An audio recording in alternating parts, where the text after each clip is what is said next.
के गली गौरा के गली होली खेले यहाँ शिव गुरुजी।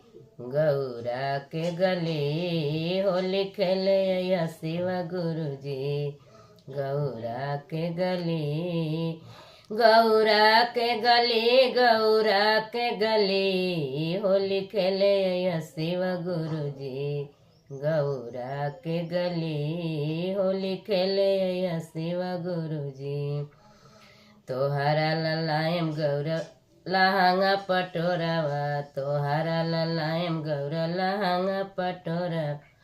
पनल मिर्ग के छाल हो होली हो होली हो या पनल मिर्ग के छाल होली खेले या शिव गुरुजी।